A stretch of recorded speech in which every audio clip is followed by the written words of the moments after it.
Hey guys, welcome to the podcast. My name is Anthony Jannece and I'm with, Ruth Ellen. and we are going to be talking about the Rogue One trailer, Trailer 2. or trailer 2. So, what did you think of it, Ruth Ellen? See, I'm not interested in Star Wars Rogue One, a Star Wars story. But you like Star Wars? I like Star Wars, the one before, obviously, the latest one. But with What Daisy Ridley. episode 7? I'm not sure about the episodes. I just know that The Force Awakens, isn't it? Yeah. Well, you liked that though, didn't you? I liked it, yeah. You liked it, I hated it. I liked it, and I just think this one just looks like, are they trying again with the same type of crew? They've got a Poe there. He looks like another Poe. Yeah. And there's another Ray. And I'm like, what is this, like trying to do the same movie part 2 before they then released the real one? It's just, I don't know. I don't buy this one. I just think they played the safe card with some of the actors in this. Well, I think I know because we just watched the trailer again just to refresh our memories, and a lot of, like, for example, you know what you was just saying about similar characters. There's a C-3PO character in there, isn't it? He's just taller. He's just like another part of the family, and he's given all of the averages and the odds of them winning and in percentages. It's like a very C-3PO thing. So I don't mind it, but I think in this universe, I think you can have a lot more Variety. Variety of different characters and stuff. They all seem to be a bit similar. I know Donnie Yen's character is a bit like Kanan in Rebels. I mean, he's blind. I don't know if you know Rebels. You don't watch it, do you? No, sir. So so he's a bit like how Kanan is now. But I mean, the reason I'm interested is in the actual trailer on his part, when he said about he's not afraid and it is what the Force will determine, basically. And I think that's throughout the whole thing of Star Wars, that there are Jedi and Sith, and they try to make things happen, whereas You got all of that from the trailer. what? All of this, what you're babbling Yes, about. I'm babbling. Yeah, You got all of this from the trailer. No, because I think it's important, because I think they're adding a part where, or adding a dynamic about more into the Force. But with this particular film, there's no Jedi and no Sith apart from Darth Vader. Which you what's that mean? Oh, did you watch the Rogue One trailer? I just watched. I watched the Rogue One trailer. I was like, that must have been enlightening for you. Because yeah, they could have done more with Vader. I was like, who's Vader? And he's like, you don't know who Vader is. I'm like, no, Darth Vader. I was like, who calls him Vader? Everyone calls him. No one calls him Vader. It's Darth Vader or it's nothing. It's even in the film. Vader. Darth Vader. No, but Luke actually says Vader. He does not. He does, and Obi-Wan Kenobi. I don't care. It's Darth Vader. What is this? So, apart from him, or he, there's no Jedi or Sith. So this film, apart from Donnie Yen, who I think is going to bring the Force into it, because he's probably Force sensitive or something like that, this is obviously being marketed as a war film. So from the trailer, what did you get from it? Did you actually feel that, this is a war film? Or do you think they didn't hit that? Well, wasn't the other film a war film? Wasn't there a war type thing going on? When is there not a war going on? Yeah, but I think in the other films, they focus more on the Jedi and the Sith. Whereas this film, it's focusing more on, taking the plans from the Death Star to the Death Star, which obviously in A New Hope, that's what they show and how they eventually find the weakness to destroy it. So this seems to be, the way the trailer depicts it, is a very war-oriented film. They did hire crews that worked in Saving Private Ryan and another film I think it's Apocalypse Now, I'm not sure, but that's what they're going for. So what did you think of the action? Did you like the action? I think we've seen a lot of it was rehashing from the first trailer. And from what I've gathered from seeing it, is it seems to show one or two main battles, and it's just from different angles or just different perspectives. So it doesn't seem like it's going to be a film full of war. Yeah, I didn't see any. I hate to like bring Lord of the Rings into this, but there wasn't any type of thing that made me want to. That felt like there was some anticipation for me to want to watch the movie based on it being the war angle, because there's going to be an epic battle or something. I didn't sense that about the movie. I just sensed that maybe the girl's running around from here and there. She's limping a bit. I don't know. There's something about this movie. Maybe I'm just one of a skeptic. I'm very much like, well, the trailer doesn't really show me much to excite me. It shows me, maybe if I was a massive Star Wars fan, and I knew the other storylines that was going on, I'd be like, oh, this is amazing. She sat in a chair next to the other guy, and they had a little bit of banter. Awesome. But for me, I'm just like, nah. Next. What else is on around that time? December, right? So it's the same time that the other movie type came out, right? Is that purposely done? They're taking because it was so successful in December, they have just claimed that spot. You know? I just feel that they're just utilising Lucasfilm as much as possible, and they're just bringing out stuff that I don't know if it's going to be that great, if it's going to hurt the franchise, or if it's going to just be like, oh, it's the filler until the real movie comes out, and we're just testing audience responses.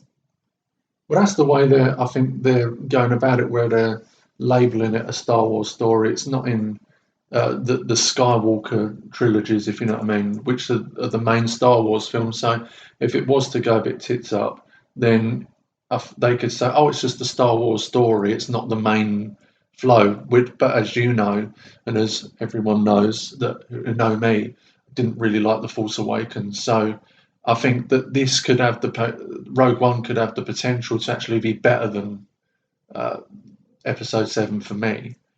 What do you like? Well, there's less hype around it, certainly. Yeah. So because there's less pressure, when a movie has that less pressure, then there's room for it to be the surprising movie that is good, because there's no expectations of it. But as it's got the Lucasfilms attached to it, and as it's got Star Wars attached to it, even if it's got it as a name, as an underscore, as a subtitle, I still think it needs to bring its A game. And at the moment, I don't see anything that's anywhere near the A game. I mean, I do like the fact that it's seeming to really focus on the war aspects or the boots on the ground. We're not seeing millions of stormtroopers around, but you're seeing that they're trying to get it to a battle, a war sort, and you're seeing a lot more of the stuff. Okay, if we're looking at it at that angle, then I would like to see Felicity get smacked up a little bit. Yeah, I mean that's. I don't want to have none of this. We've got a woman who's kind of the main lead and the captain or whatever, giving the orders and all this stuff, and then she's untouchable. Yeah. Nobody really touches her, nobody punches her, nobody roughs her up. I want some roughing up. But the problem is like, I fully agree, as you know, but it's Disney, and they're not going to do it. And the problem is, what they've got, in my opinion, is if they do it, she's going to be compared to Rey, and if they do yet another female character that knows everything, that can do everything, and it's boring. And to me, I would rather just have another character that is a bit crap in the beginning, doesn't know much, and they learn throughout the film. I actually think that what they're going with in this trailer is, I think they're setting up the fact that Alderaan was destroyed, in A New Hope, Leia's planet, the planet she came from. That's me yawning, by the way. No, I'm just saying that's what it seems as though they're setting up, and I think that's a good angle. So maybe she's supposed to be like Rey's mum or something. Maybe that's why she's got brown hair, and it looks very systematic. Like, okay, so we do things a certain way in these types of movies, and everyone's got to wear these types of clothes. Everyone's got to look a certain way, and it's just a bit like, it's very safe. And I'm not expecting people to have, pink hair or anything, because that would just be too crazy. But being sarcastic here, But I don't know. I just feel that the scenes I saw were very safe, and maybe they're just trying to stay as close as possible to what's worked in the past, maybe in the cartoons and stuff. But I think, as you rightfully point out, I think safe is boring. And what's going to happen is if this new character Jannece, played by Felicity Jones, if she's boring and dull on how I think a lot of people felt Ray was, there's no real development there. I mean, you've either got to do two things: just bring back a male lead. I mean, why Disney have got this fascination with female leads in everything is, to me, is just no. People may say, "Oh, that's sexist and all that." Well, no, to me, it's a bit of an obvious agenda, and it's just boring. You're either when people say, "Oh, what, you don't like female characters?" Well, actually, a couple of my characters, my favourite ever characters, are female. And as you know, when I'm writing my book, a main character is a Yeah, female. but men are boring too. It's not about the sex of the I gender of the know, person. It's about the personality. So but my point is, what it seems like they're doing with these female characters is they're making them very safe, very boring. As you said, you can't rough them up. You can't do any. Well, it's boring. That's not how it would really happen. You've got you know people. what I liked about the Star Trek?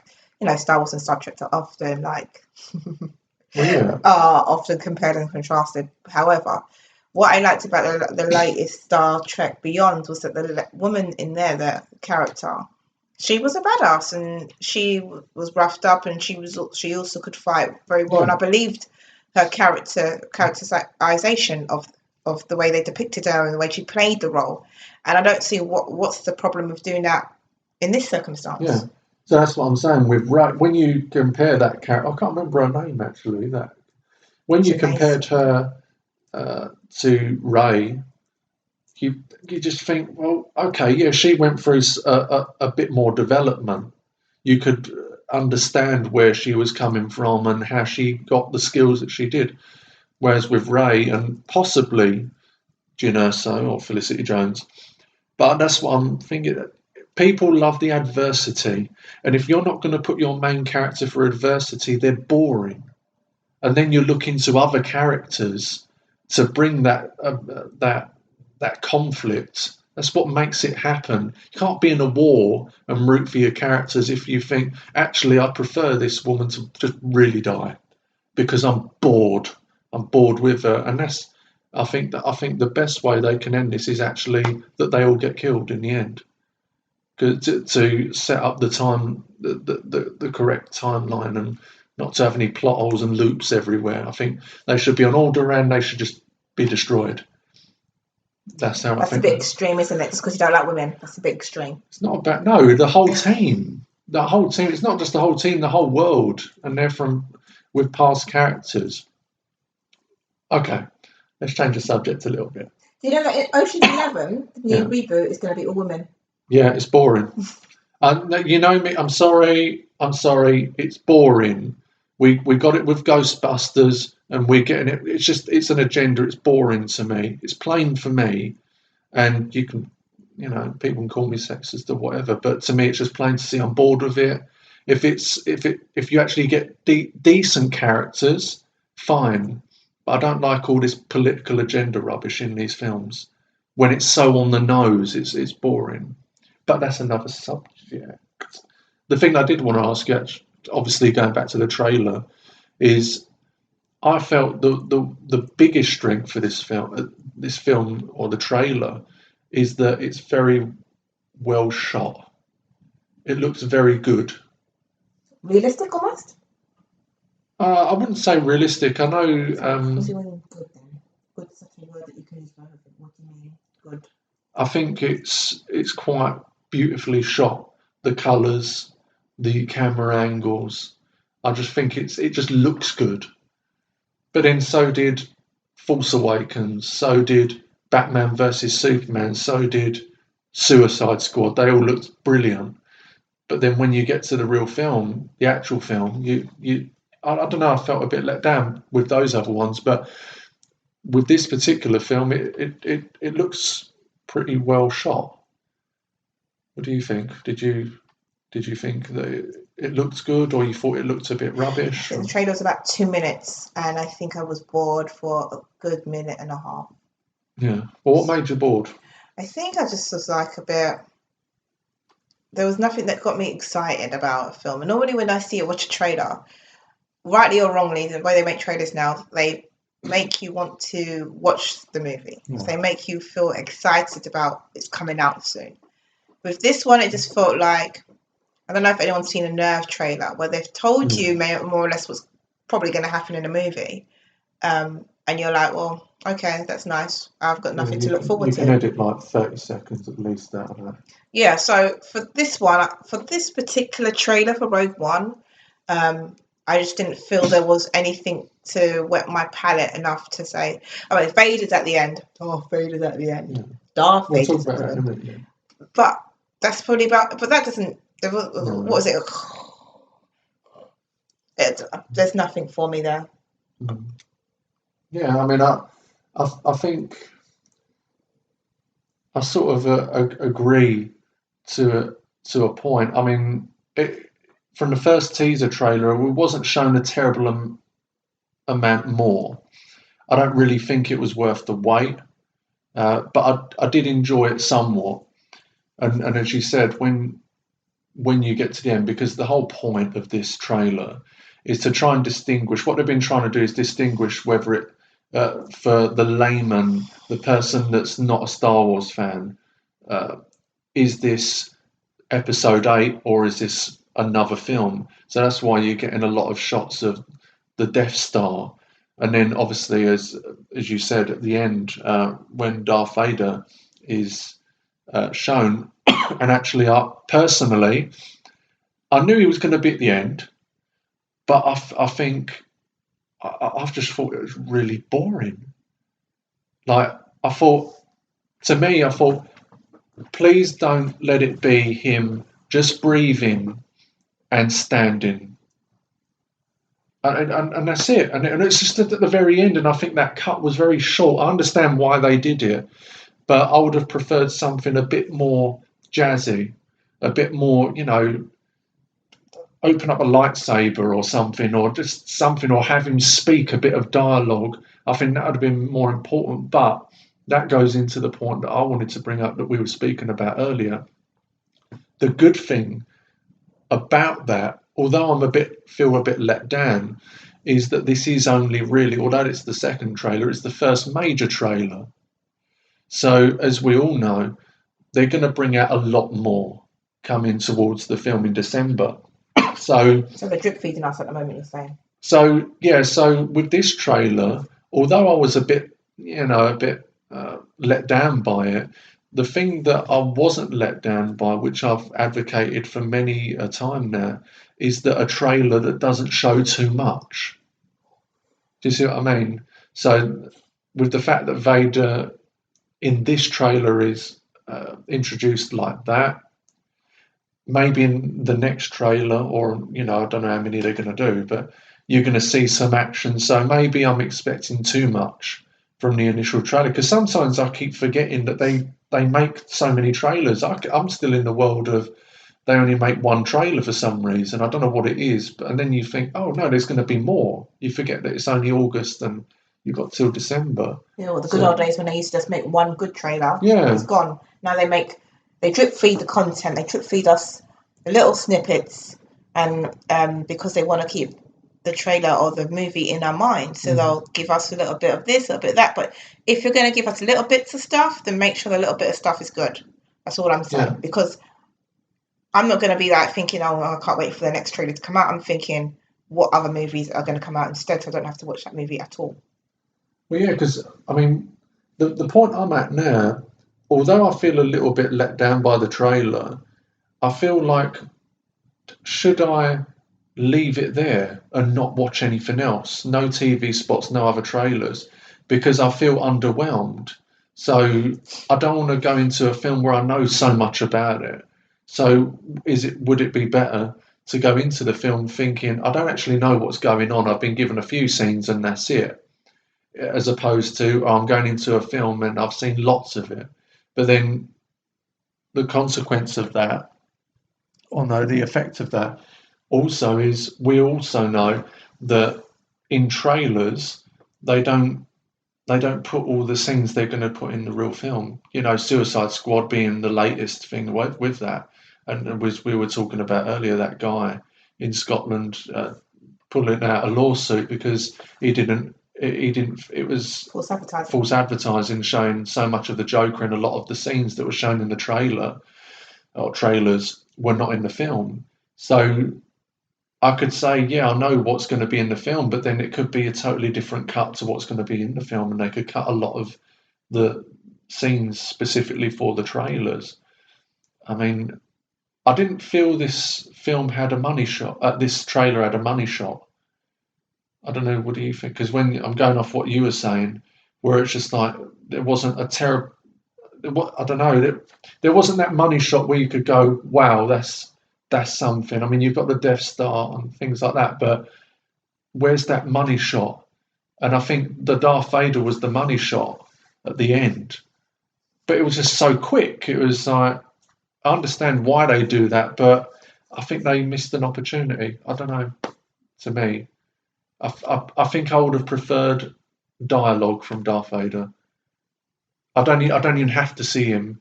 Just the dialogue of him saying something, and to me that would be more powerful. You haven't seen him in the first trailer, but you've heard him. So because we all know what he looks like, so show him when he's being totally badass too. I mean, would have been like even if a saber, isn't it, lightsaber, yeah, in his hands, about to kill somebody like Felicity. Yeah. It could have been something a bit more impactful. But, yeah, so that's another thing that I think would be good. Say like when I said how it should end. Well, wouldn't it be really good if Jannece was actually killed by Darth Vader? You know, not in a I wouldn't say horrific way, but you know, just the fact that you're sending out a statement. She's female, but she's not feeble. She can have things done to her, and I think that sends out a precedent that female leads and just leads in general are just not all safe. You know, and I think that would be a good point in it. You know, but that's what I felt anyway. I mean, I don't really know what else to say about the trailer. I mean, I'm looking forward to it. You're not really looking forward to it, but I'm still going to drag you along. I'm not going. Why not? You're going to have to create your WhatsApp group and beg people to come and come. Well, I don't know. I guess if you're paying, I'll come. Yeah, I'll pay for you. Okay. I'll just bring my headphones and my popcorn because you can't go to a movie without eating popcorn. Yeah, well, I can. I'll just have little